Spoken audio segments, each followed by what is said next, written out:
Swayam Prabha. Digital India. Educated India.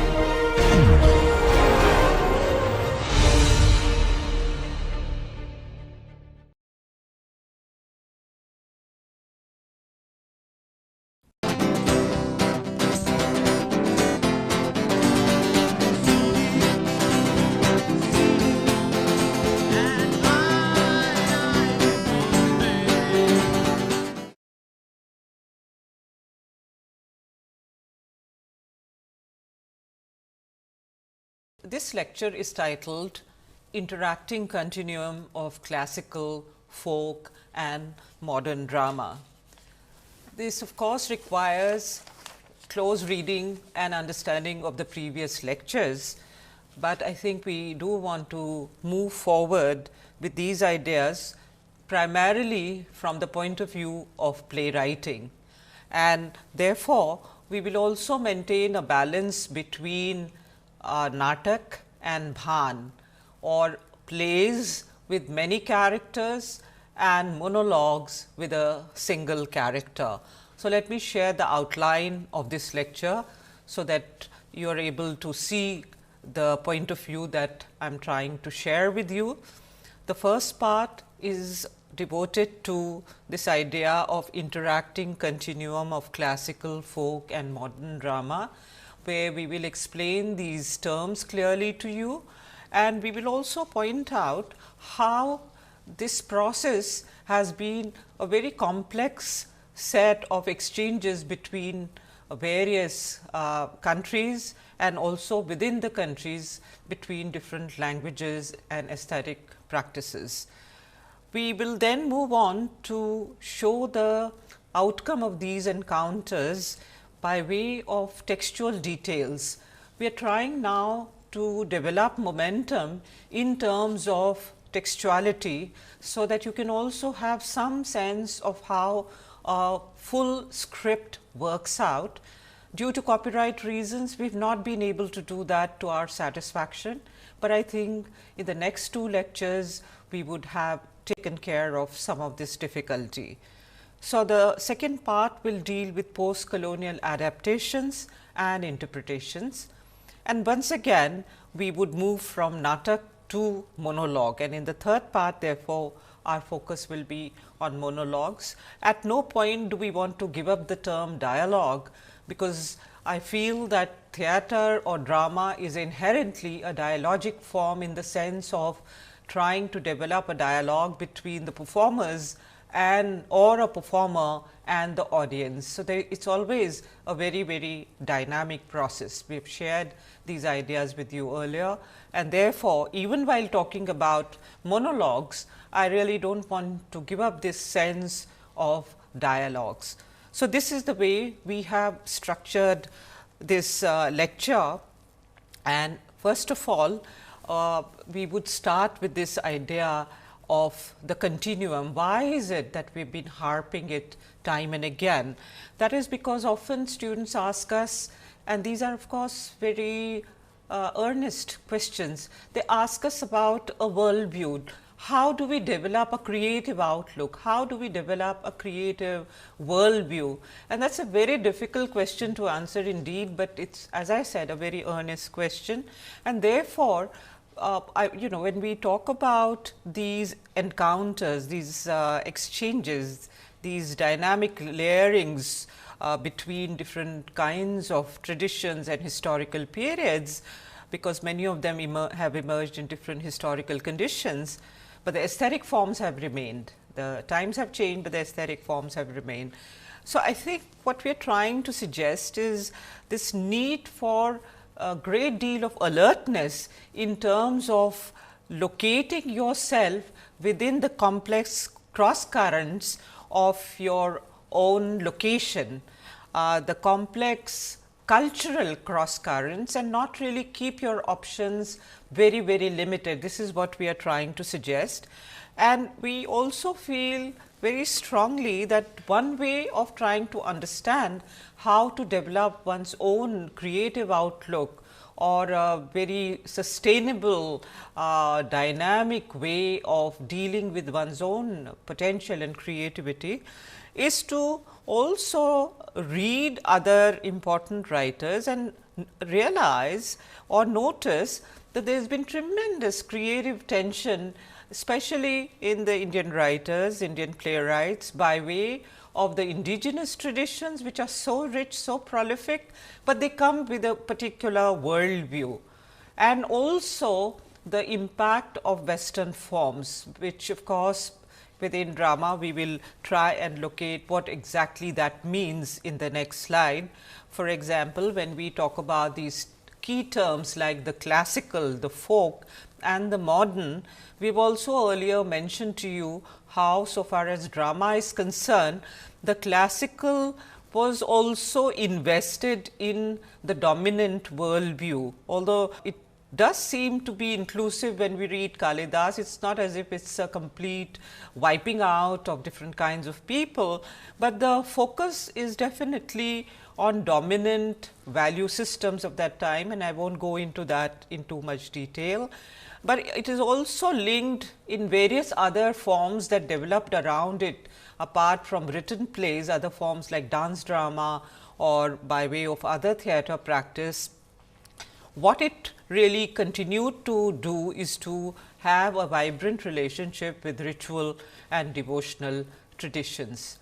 So, then this is what the Sanskrit theatre evokes, and even in contemporary practice, for example, playwrights like Badal Sarkar have often had said in the 70s, and I remember this interview that was published in an act while he was talking to Richard Schechner.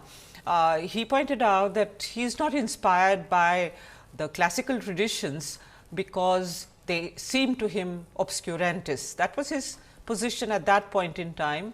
Of course, later on he developed the theatre of rural urban links, which actually went into folk theatre and participatory forms. But I think that is a kind of predilection that many contemporary playwrights have expressed. People like Habib Tanvir, on the other hand, have taken some very vigorous elements from Sanskrit theatre.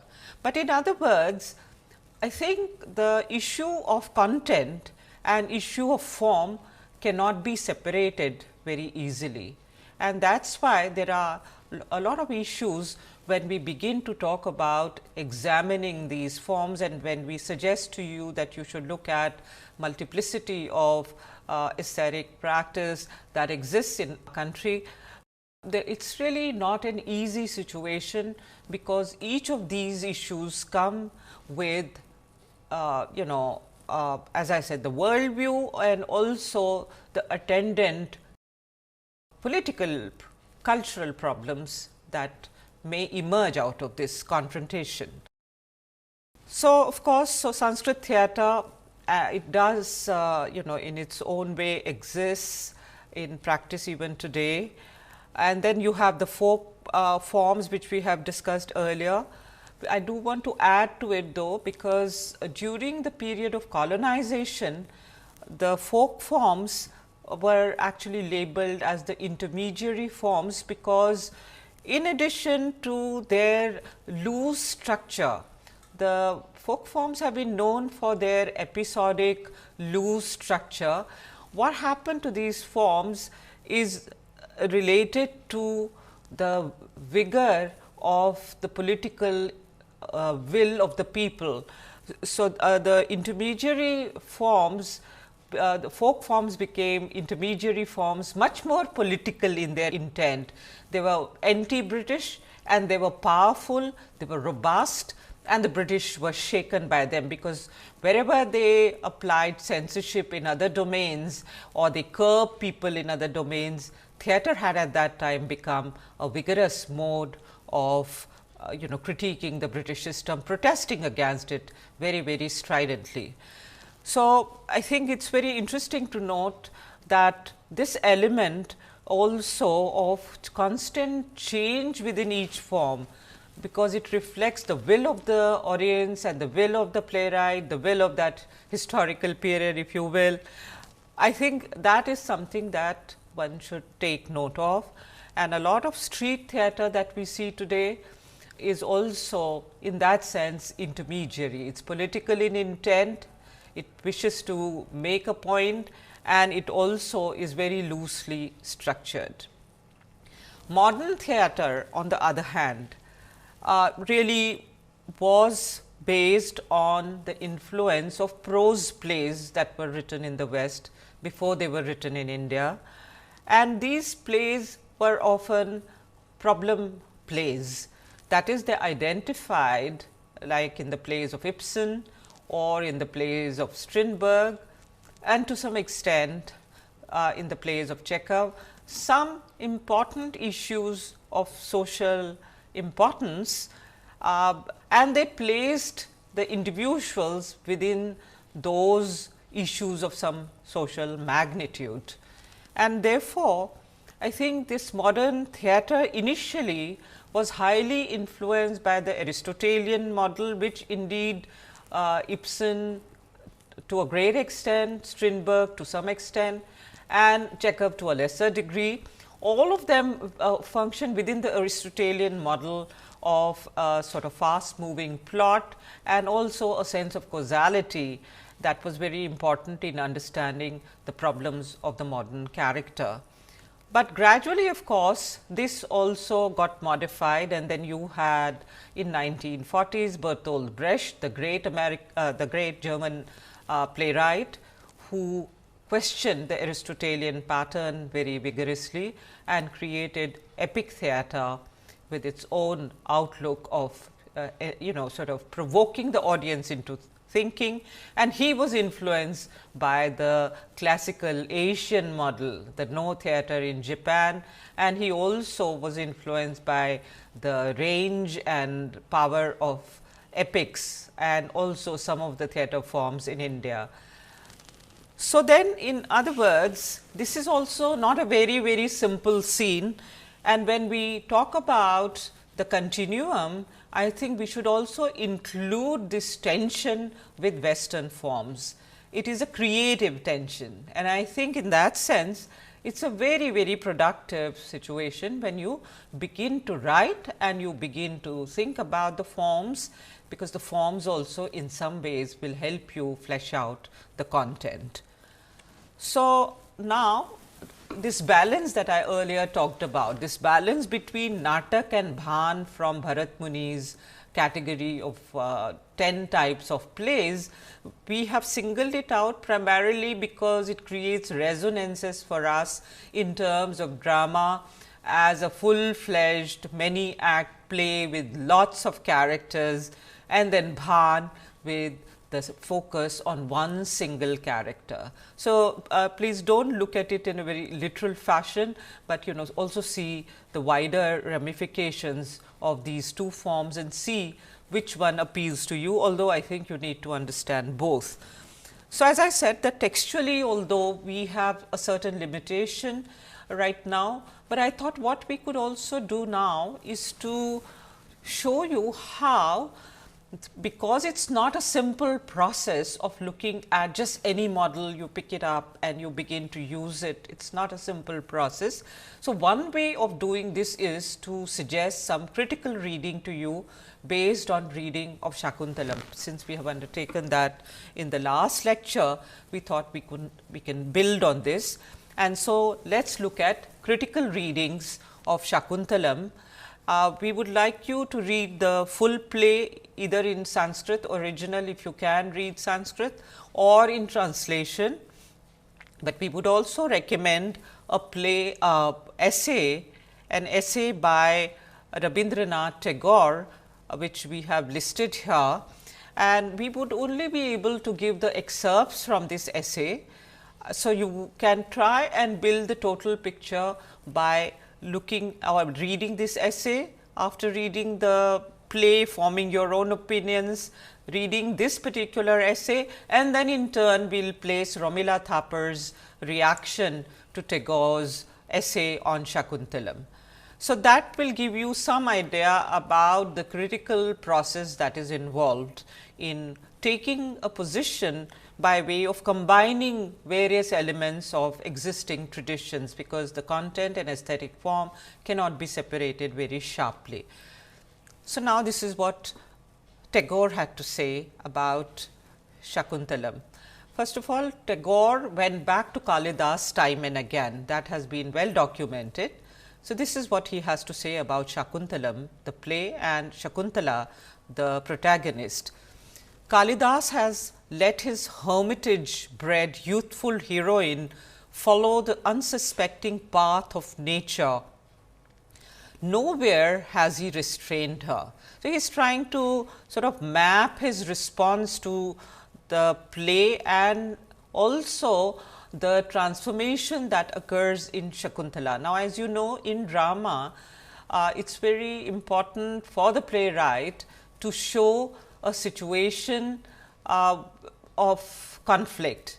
I mean, conflict is at the heart of drama, and in that sense, on the one hand, he shows the childlike nature of Shakuntala in the beginning. Kalidas portrays that. He also places her in the hermitage, and according to Tagore, initially this is this unsuspecting path of nature. She follows the unsuspecting path of nature. You begin to see that he is going to say something else about the next stage, where Shakuntala is rejected by Dushyant, and also then she undergoes certain kind of change in her worldview or in her outlook. So, now this is what he has to say, and yet he has developed her into the model of a devoted wife with her reserve, endurance of sorrow, and life of rigid spiritual discipline.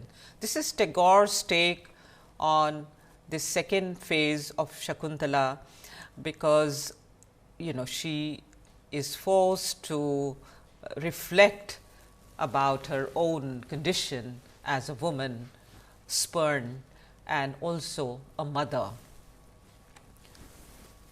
Then he goes on to say, at the beginning we see her self-forgetful and obedient to nature's impulses. Like the plants and flowers, at the end we see her deeper feminine soul. So, at the end we see her deeper feminine soul. So, of course, this is Tagore's take, and obviously Tagore took this play seriously enough. It had a deep impact on him, and he raised some of these issues in another play that he himself wrote. And let us see if we can find that. We will in a minute mention that aspect of Tagore, but I think it may be useful to see how Romila Thapar responds to Tagore's point of view, which of course we have constructed for you only through selected excerpts. So, what happens is that when you select these excerpts, you do it from your own point of view. So, therefore, if you read the full essay, you will get many more angles to this discussion. In terms of Romila Thapar's response, it is very visible from the title itself. Romila Thapar is a very well known, very important historian, and this is, I think, her sort of attempt to place a literary text in a historical context. I will not go into her methodology, but right now she is responding to Tagore, and this is titled Shakuntala and Middle Class Nationalism.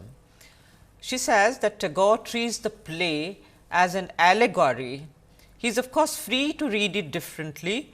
What is of interest is the degree to which Tagore's reading reflects the social and moral concerns of his own time and his response to both Orientalism and nationalism. So, two things about this. One is that I think it shows very clearly that when you begin to read any text, I think your own sense of self, your own value system is reflected in that reading. Your own concerns are reflected in that reading, and that is what makes reading very enjoyable, and that is why now you will notice that the classics have been reread from number of positions, including the position of the marginalized people. in terms of marginalized caste groups or marginalized gender issues. There are lots of rereadings of classical texts, and of course, Tagore, she links reading by Tagore within the framework of Orientalism and nationalism debates that were also very important issues of Tagore's time. Here, of course, the term Orientalism refers to the debates between the Orientalists and Anglicists during the period of colonization, where the Orientalists emphasized the significance of Indian classical texts as opposed to the Anglicists, who emphasized the need to introduce English language and literature. So, there were these contending viewpoints, and Tagore's reading of Kalidas is his response to this notion of Orientalism and nationalism. So, it is part of the national project to also discover the strengths of our own roots, our own culture, but of course, it is fraught with lots of difficulties. So, partly this, and then of course, the other aspect of this reading of Kalidas by Tagore, that Tagore not only wrote this analytical essay, because that is really fascinating. On the one hand, he is very analytical and it sort of goes into his ideas in great detail in terms of his motivations, his understanding, and on the other hand, the creative impulse takes its own path. And in that sense, although he seems to read Shakuntala as someone who actually has fallen because of this Gandharva marriage with Dushyant, and therefore, later on when he rejects her, this period of reflection enhances her status as a woman. It gives her another philosophical realm which Tagore seems to relish. Now, that is a very, very controversial reading and a very controversial point of view. And on the other hand, what he did in Chitrangada is to raise these very issues in a very different framework, though. You can have a look at Chitrangada on YouTube and examine the parallels, but I think two things can be said here. One is that the problem that Tagore raised, and the reason we mention these examples is to show that while writing plays and finding your own sources of inspiration, you will realize that a very sharp critical process is also very, very active. So, in Chitrangada, the problems that Tagore raised are problems again of Gandharva marriage, and also the portrayal of the protagonist. Just as in Kalidas's Shakuntalam, the protagonist's portrayal is very sensuous. You saw that in Raja Ravi Verma's paintings also, and Kalidas is really sort of one of the greatest, I think, poets of Shringar Ras. So, in that sense, the sensuous portrayals also, this issue he did not really run away from, but I think what Romila Thapar has pointed out is that this sensuous portrayal in Indian art, and therefore in Tagore also, one can try and understand it in terms of its value as a symbolic value as a spiritual activity. Let me read this sentence. The sensuous in Indian art and literature was frequently justified as being symbolic of the spiritual. So, the Thapar is also trying to understand this creative locus of Chitrangada, while on the one hand Tagore is very judgmental about Shakuntala and her character, and he places her in a way that I suppose many of us women today would find very troublesome. This punishment that is meted out to her, I do not think we would be able to empathize with that as a source for spiritual upliftment, but certainly she is trying to understand how Tagore views it, and in that sense this play also is worth looking at. So, this is a kind of response to the play, and in that sense it is a interpretation and adaptation of sorts also. There is one more idea that we just want to quickly foreground and not spend too much time over this. There is some kind of ambivalence in the way Tagore portrays nature, because the ashram of Kanva, for example, is seen as a place where there is nature and life. There is kind of total harmony between the individual and nature. And elsewhere he is also talked about the tempest, where nature is an enemy with the So, I think this contrasting view, we want to develop some discussion of it, not right now, but later on our discussion of his two short stories, Lab and Balai, because I think that really grips one's attention. And I think we can also place it within Shakuntalam and Shakuntala as nature's child and take the discussion forward, but I think we will wait for that to happen later on.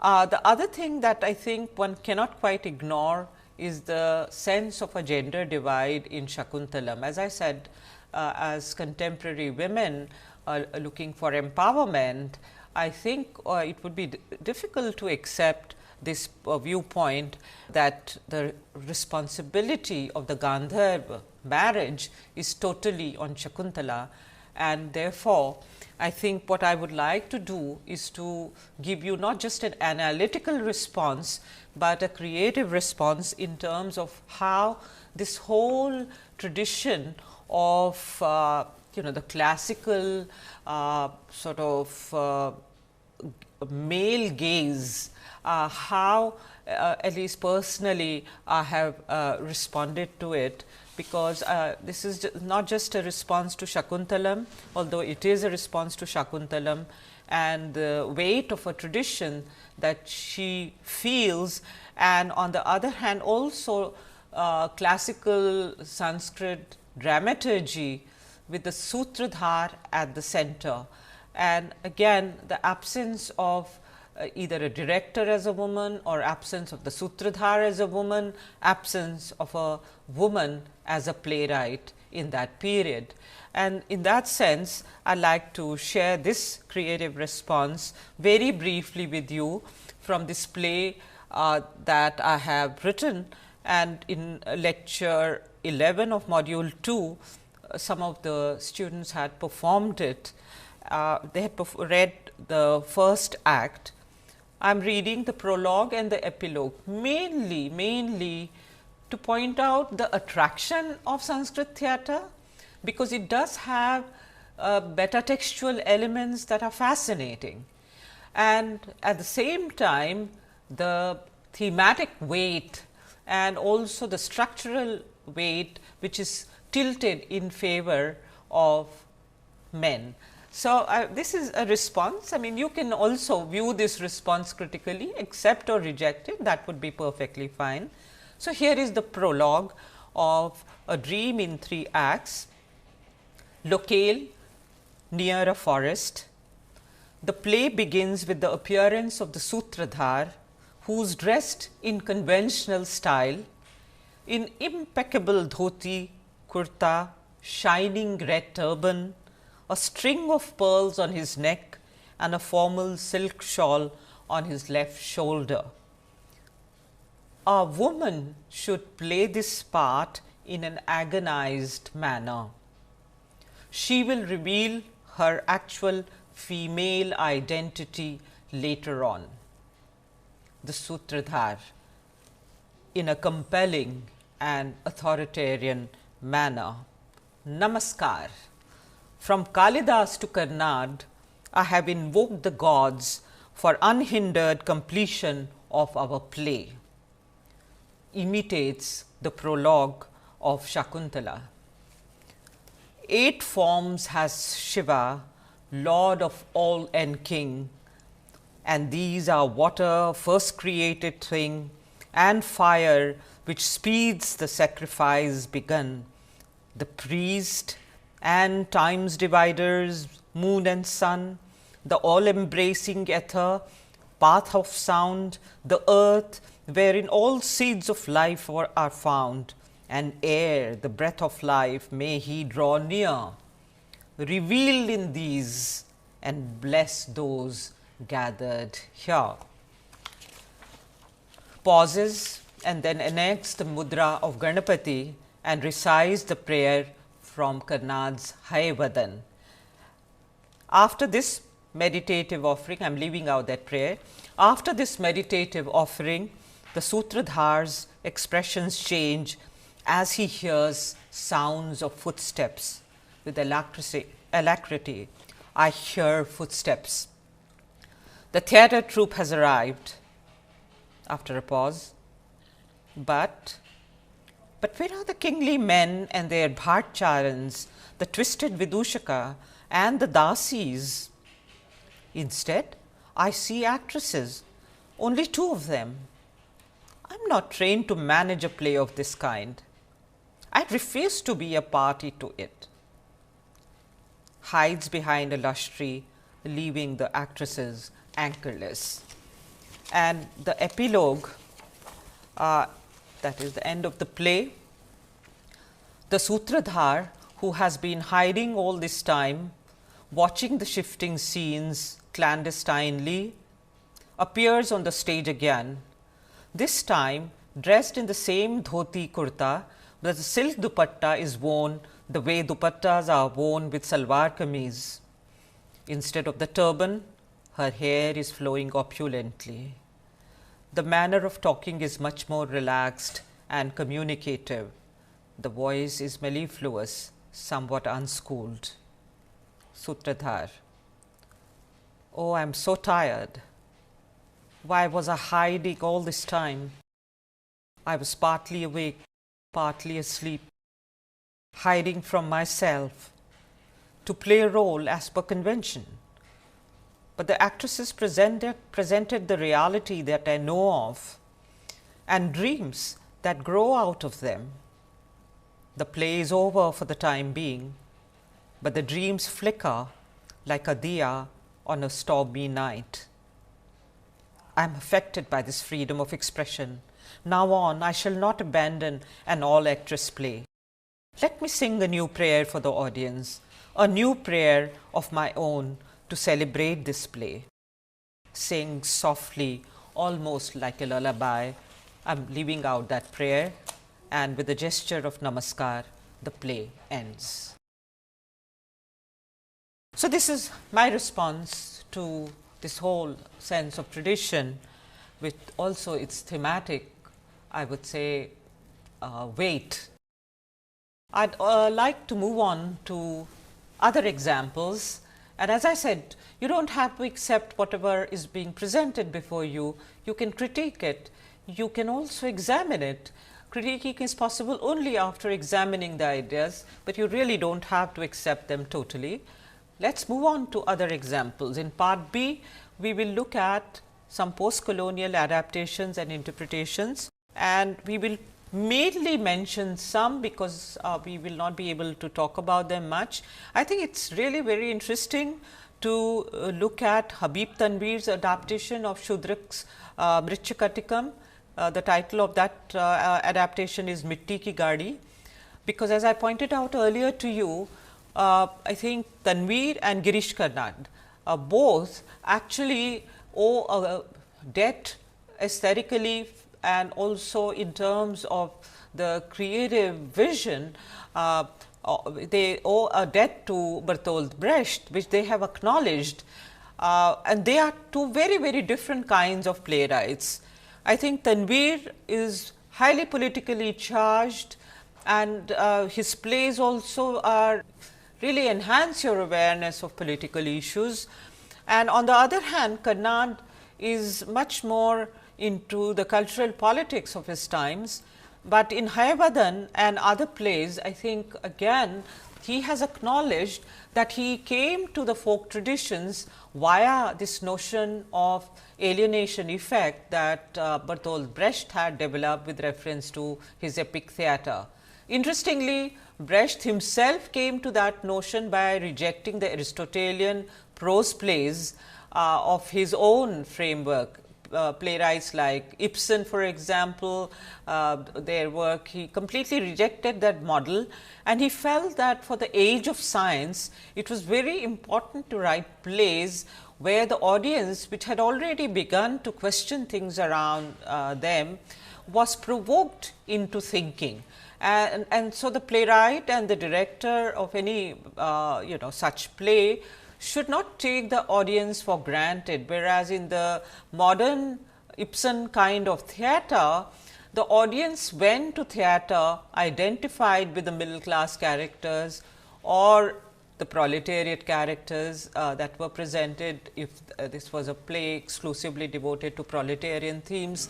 And through this identification, they more or less confirmed their own way of looking at the world.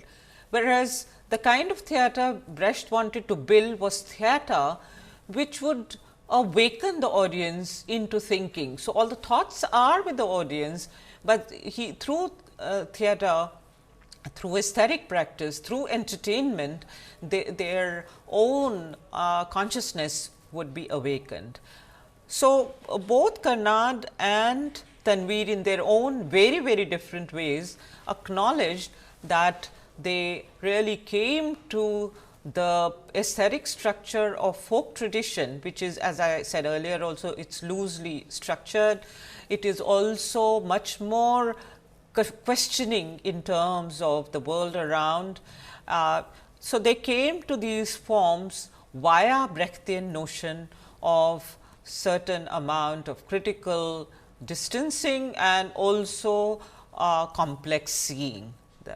So, therefore, I think I would strongly recommend that you read especially these two plays and definitely these two playwrights. But right now, we would like to shift our attention to Bhan, because we have already discussed Shakuntalam. So, we would like to move to Bhan, because we are equally interested in monologue form. And in that sense, let us try and see why the monologue form has grown in strength in contemporary period, although in terms of a sense of continuity, at least so far as I am concerned, I did not find any prose play written within the Bhan framework. We have talked about Bhan earlier and its transformation, but that is really a very different kind of path where it got transformed into tamasha and certain aspects of tamasha. Whereas, Bhan by way of prose plays of the kind that we are working out, these really we have not chanced on any of these examples. So, I think we will soon begin to look at monologue, and one idea that we are emphasizing is the incredibly complex braiding of traditions and counter traditions that unfold when you begin to look at folk, classical, modern continuum. I think we will sort of move on to the monologues, and before that perhaps I can also point out to you one more idea which is related to the fact that I think I have already mentioned it, but just in case I have missed out and you want to pursue this further. We have, as Indian writers, looked at Western models, and it is often linked to the colonization process. But I think it is also important to know that the Westerners have also examined Indian writing from very early stages, and some of this became very, very dominant post 60s. In terms of theatre, Brecht is the milestone in terms of breaking away from Eurocentrism, in terms of search for new forms, participatory theatre, important ways of talking to the audience about contemporary issues, changing the meaning of theatre space. But later on, for example, 60s onwards, another kind of theatre sort of work has grown around Grotowski, who also actually interpreted Shakuntalam to find universal themes of relevance, and then Peterbrook produced Mahabharat. There has been that feeling of certain amount of critical uneasiness that has been expressed about these movements. And if you are interested in following this up, I think you should look at Bharucha's Politics of Cultural Practice, Thinking Through Theatre in an Age of Globalization. And I think the reason I think it may be important is because the question that you have to ask is whether you are only imitating a particular model or it goes beyond that in terms of what you really want to say. And so those are difficult strands to separate, but if you want to pursue, this would be the line of action for you. I will now move very quickly to monologues that have been written in recent years, and also talk about their significance. I have been trying to figure out why so many monologues have appeared. Many of the monologues that we will share with you are not like monologues in the way Daisy's monologue and vocation as a monologist has sort of unfolded.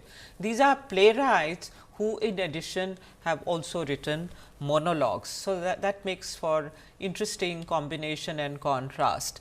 We will not go over the definition of monologue again, but you can have a look at it in terms of what we have said earlier by way of a single character being at the center of this creative work.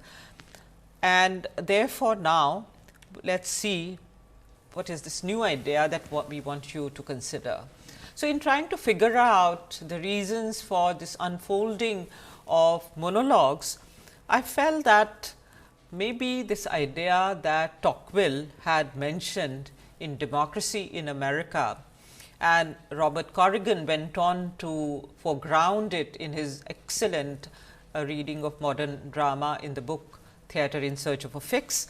I think if we foreground that idea, maybe we will begin to understand something about contemporary monologues in India, or the use of monologue form in fairly distinctive ways. Tocqueville has actually mentioned in his famous book Democracy in America that in democracy drama would, and this is seen as a prophetic statement that he made, that drama would inevitably begin to focus on the individual divested of external trappings, on the individual alone. And I think what he was again trying to emphasize is this unit of the individual, which is so very important for any democracy. And in that sense, perhaps if we place this idea with reference to the monologues and the focus on a single individual and the ability of the playwright to sustain that monologue by way of a performative activity which people go and see, I think we may be able to see the kind of turmoil that exists in our own democracy, or has existed for quite some time. And then also the deep sense of the individual, different kinds of individuals, and the conflicts that they encounter. What are the kinds of conflicts that they encounter? So, I am not saying that a thesis can be built around it, a predictable pattern can be worked around it, but certainly what I am suggesting is the emergence of this monologue in terms of this growing sense of democracy and the turmoil that the individual faces. So, then I think the two monologues in this session that I will present are both written by Girish Karnad, an important contemporary Indian playwright who actually started his career with writing in Kannada.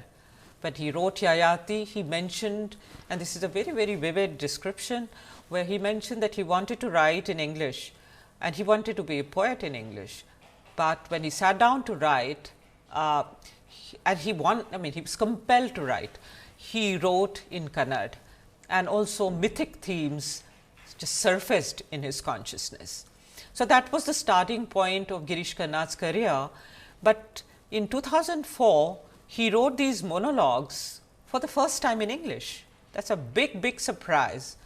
And also the other big surprise, so far as I am concerned, is the kind of, I think, ambivalence that I notice about the characters. There is certainly a sense of a conflict, but both the plays that monologues that we will share with you by way of just giving you some lead questions are monologues that really end up raising doubts and confusion. And so, I really feel, I wonder as to what is the locus of this creative effort.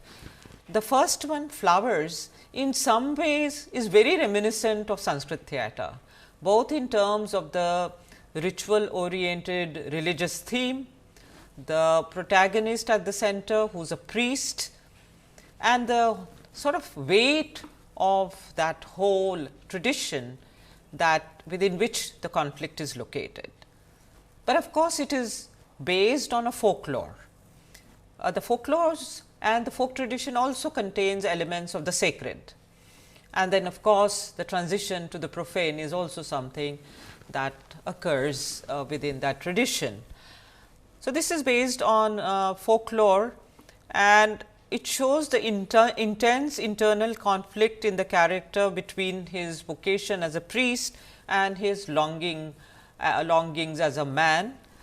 And there are also two very different kinds of women who are placed in the play. One is his wife and the other is the courtesan with whom he falls in love, and he takes all his puja flowers and offers them to her after the pujas. And finally, he is indicted by the king for transgressing his role as the priest, and the play ends with the ambivalent power of the priest's prayers, and I will not go into exactly how this happens, because I think I much rather that you discover it yourself.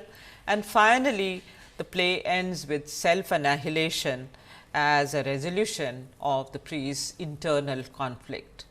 All in all, it in some ways it may not be Bhan, but it somehow reminds you of the trajectory of Sanskrit theatre, and it leaves you very confused, but it's in performance it really works quite strongly. I saw a performance where a very good actor played the part, and the performance worked very well. So, it does raise questions, but as I said, the answers are very difficult to come by. The second one is another big surprise. So, this too is written in English, has been translated in other languages also. This is called Broken Images, and you may have heard of it because it has been staged quite frequently, and some good actresses have played the part and they have liked the play very much. It has a very high tech feel. This play has a very high tech feel, and I think Karnad is exploring this contemporary ethos very actively. The locale here is the interior of a television studio, and there is a big plasma screen which hangs on one side, big enough for a close up on it to be seen clearly by the audience. And the protagonist is Manjula, and actually then she has this television image which is her doppelganger, that is, it is her other self and it is the questioning self. Now, in this play Manjula dissembles throughout, and these acts revolve around creative writing in Kannada versus writing in English, politics of publishing, issues of authorship, ethics of interpersonal relationships, Indian writing in English, fiction versus drama.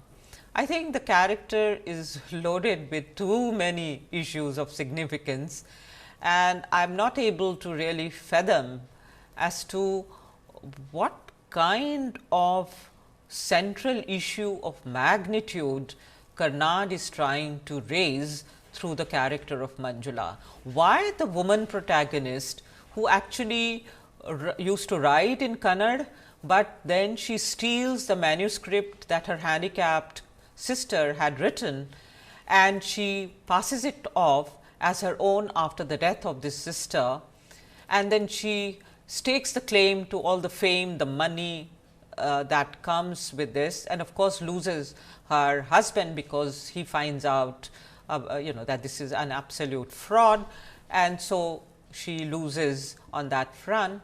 What is the locus? What is the driving energy behind creation of this female protagonist as a fraud? And also, is this an allegory?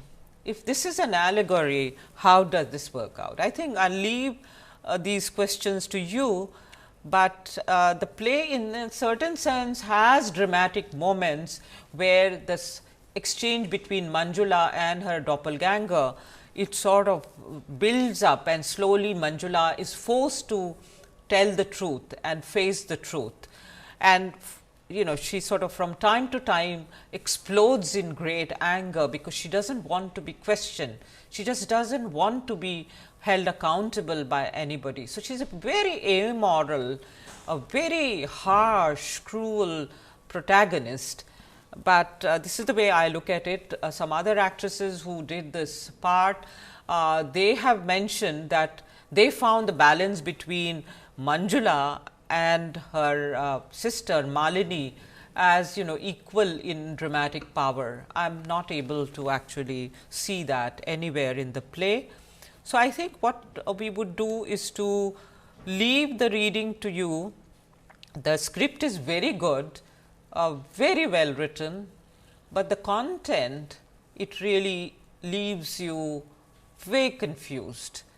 And that is where I think this whole question of your own worldview, what is your driving energy? You do not have to give a message as such, but I think there should be some palpable sense of your belief in your character, or if it is a satire, or if it is a parody, or it is an act of questioning, that questioning should be anchored so powerfully that you are able to understand what this is. It evokes that sense in you by way of a response.